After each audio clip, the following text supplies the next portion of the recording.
Not only does wilderness designation change the entire land use planning for an area, it has immediate and far-reaching economic and cultural considerations that run deep in the West.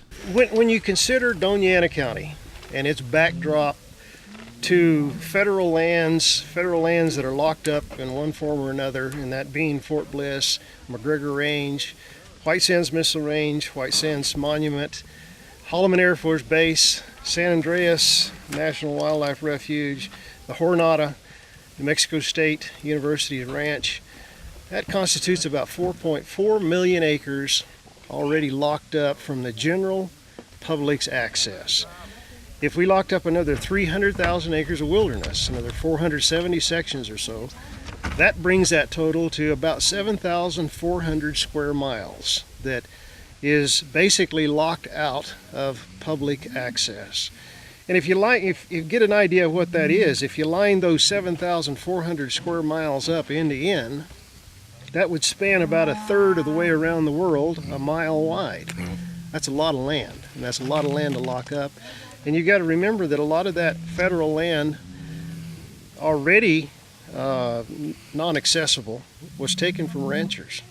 Well, the ranchers pay a lot of taxes on deeded property and improvements and on cattle and equipment and so forth. And we think the potential is there to significantly diminish ranching operations, which would diminish those taxes. We pay, of course, gross receipts tax on supplies and things that we buy in town, and we think the multiple of turnover on the dollars we spend would be pretty significant. There is no way that we could continue to operate and maintain that ranch, our ranch, without permanent and unimpeded vehicular access and the use of other equipment to clean dirt tanks and so forth, Caterpillar and backhoe. The roads out there, we're talking pretty high, pretty rough country. The roads, like last fall, washed out with the rains, and we had to go in there and do a lot of maintenance. And if we're not there to do it, it's not county road situations we're talking about. If we're not there to do it, those roads become impassable very quickly. And it would put us out of business, Eric. Well, yeah, you can't use motorized vehicles to go in there. You can't construct dams or flood catchments in a wilderness area. I mean, let's face it, you can't even ride a bicycle in a wilderness area. So how are you going to utilize flood protection and water conservation type dams in a wilderness area? It just can't be done. Ranchers in New Mexico have a lot of experience with the heavy hand of the federal government. Well, my father was born over on the other side of the mountain to W.W. Cox, and they ranched over there for many, many years. And then the Army took all of their land, nearly all of their land, 90% of it, for the war effort in the 40s.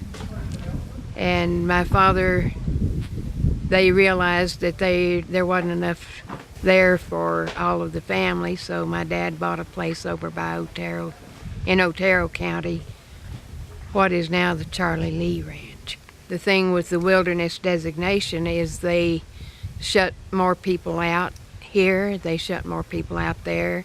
They fence the rancher off a little bit at a time until there's nothing left. Well, I think they're wrong because it's been good for thousands of years. And why do people want to change things and then put us old cowboys out of a job? And that's what it's coming down to, is they're just trying to make all this wilderness stuff. And you can't even go in and fix dirt tanks or anything on that wilderness stuff after they get it in, and even the wildlife dies. Right. It kills everything. They're not for the old cowboy trying to make a living and try to keep the brush down. You know, the cattle goes in there and eats a lot of that old brush and stuff, and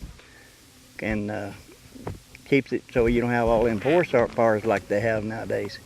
You didn't have that many. My family has done it for generations and generations, and I want to keep on holding up that tradition. Well, I have a great-great-great-great-grandpa named Peter McKendry Shelley, who started ranching in Texas, and he had 15 people working with him in 1884, and he ranched all the way down to the Gila, which before it was known as the Gila Forest. This map shows that these areas being considered for wilderness designation do not come close to fitting the criteria for wilderness, as they are crisscrossed with roads, fences, railroad tracks, and other improvements. Yeah, on the surface, wilderness is such an appealing thing. I mean, it conjures up such beautiful images and things that we all feel like we want to enjoy. But when you start to really look under the covers of that, it's such a different thing than what it appears on the surface, because when they restrict the use of all motorized vehicles, which is one of the federal requirements in the Wilderness Act, is the no motorized or mechanized vehicles, which includes things like mountain bikes and wheelchairs.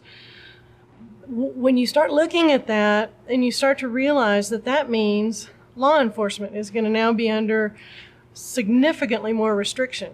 And if we tie the hands of our law enforcement, I think that's a fatal mistake. I think our borders are definitely safer with more people out there. As far as sportsmen, it's like we're an extra set of eyes, on this part of the country, being so close to Mexico with the drug trafficking and whatnot. I know sportsmen tend to report issues that are being seen out there, and I just I strongly believe that if we do have this wilderness take place, it's just going to limit and deter people from going out and utilizing this precious resource that we have out here in New Mexico. Border security is one of the major issues. As ranchers, certainly we are concerned about those things that affect us, but greater, border security affects all of us in the form of national security. For example, if the Potrillos, which lie south of us, if we panned that direction, you'd see them, will become a free flow funnel of illegals. That will come right on across us, and if that is not accessed or not patrolled on a regular basis, we are very concerned. Hatch should be concerned, and that would transit and flow right on up through the Las Uvas Broad Canyon area, and as such, it constitutes a national security issue.